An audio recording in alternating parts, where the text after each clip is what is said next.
আসসালামু আলাইকুম, সবাই কেমন আছেন? আলহামদুলিল্লাহ, আমরাও ভালো আছি। আজকে আরেকটি নতুন রেসিপি নিয়ে হাজির হয়েছি আপনাদের মাঝে। ম্যাগি নুডলস রান্না, সুস্বাদু ম্যাগি নুডলস রেসিপি।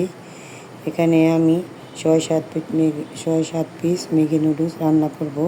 তার জন্য নিয়েছি পরিমাণ মতো গরুর মাংস, পরিমাণ মতো মশলা, এইগুলা দিয়ে গরুর মাংসটা রান্না করব।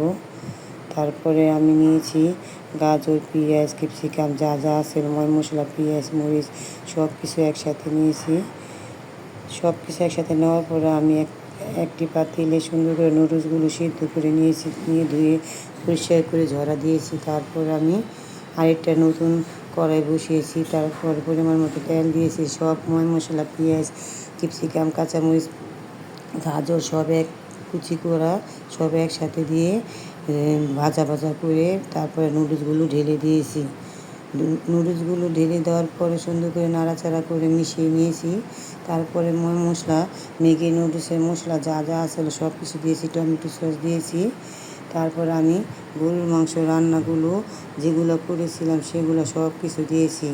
দেওয়ার পরে নাড়াচাড়া করে নিয়েছি সুন্দরভাবে। নাড়াচাড়া করে নেওয়ার পরে আমি আরেকটা পাত্রে 6টা ডিম ভেঙে সুন্দরভাবে ভেজে নিয়েছি। ভেজে নেওয়ার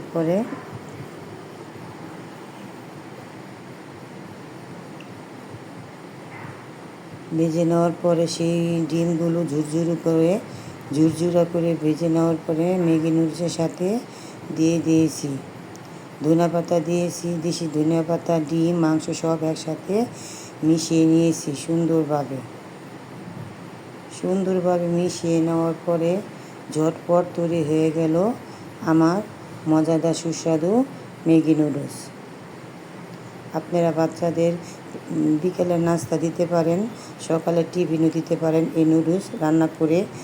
তারপরে আমি সুন্দর করে নাড়াচাড়া করে পরিবেশন করলাম ও আমাদের বাচ্চাদের সবারই খাওয়ার জন্য প্রস্তুত করলাম। সবাই একসাথে খেতে বসেছে ও বলছে সব মজা হয়েছে। সুস্বাদু ম্যাগি নুডলস এভাবে বাচ্চাদের অবশ্যই রান্না করে খাওয়ালে অনেক মজা হয়।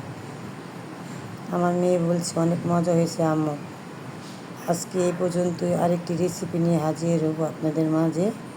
সবাই ভালো থাকবেন, সুস্থ থাকবেন, নিরাপদে থাকবেন। আসসালামু আলাইকুম।